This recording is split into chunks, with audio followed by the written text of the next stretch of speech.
আসসালামু আলাইকুম। JMP agro ফার্মে আপনাদেরকে স্বাগতম। উন্নত প্রযুক্তি এবং গবাদি পশুর সুষম খাদ্যের নিশ্চয়তার জন্য ভুট্টার সাইলেজ অপরিহার্য।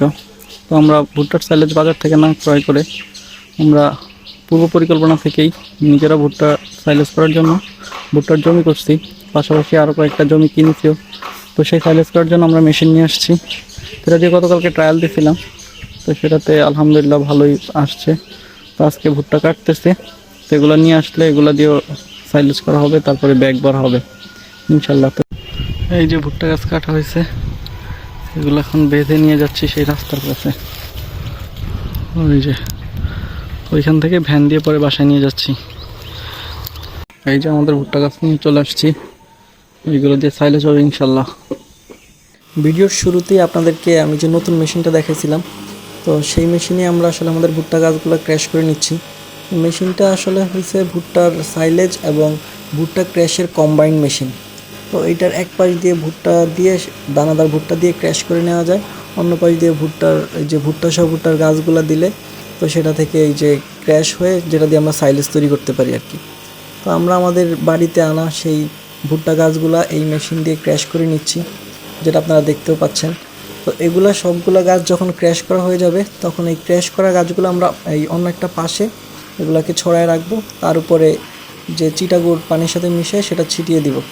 দেওয়ার পর তার উপরে আবার এইভাবে এই যে ক্র্যাশ করা গাছগুলো দিব। তো এটা কয়েকটা ধাপে আমরা ফলো করার পর সেইটা আমরা বস্তাবন্দি করব। তো বস্তাবন্দি করার ক্ষেত্রে আমরা বস্তার ভিতরে আগে পলিথিন দিয়ে নিব, যাতে এটাকে এয়ারটাই করা যায়। তো পলিথিনের ভিতরে আমরা এই যে চিটাগুড় মেশানো ক্র্যাশ করা গাছগুলোকে নিব। নেওয়ার পর সেটাকে আমরা ভ্যাকুয়াম দিয়ে বাতাস বের করে নিব, যাতে এটার ভিতরে অক্সিজেন না থাকতে পারে। তারপর সেটাকে আমরা বাধাই করে নিব, যাতে নতুন করে কোনো বাতাস সেটার মধ্যে না ঢুকতে পারে।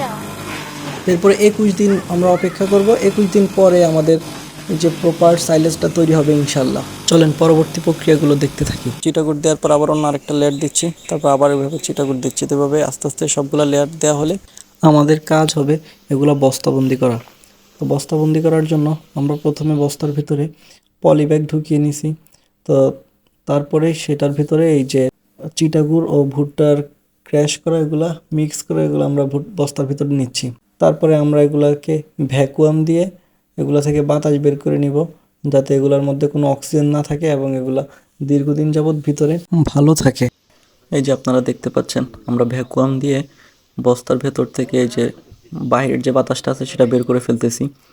তো এটা বের না করলে আমাদের যে সাইলেজগুলো খুব দ্রুত নষ্ট হয়ে যাবে, এটা রাখাও যাবে না এবং পচে যাওয়ার সম্ভাবনা আছে। তার জন্য আমরা ভ্যাকুয়াম মেশিন দিয়ে ভিতরে বাতাসটা বের করে ফেলতেছি।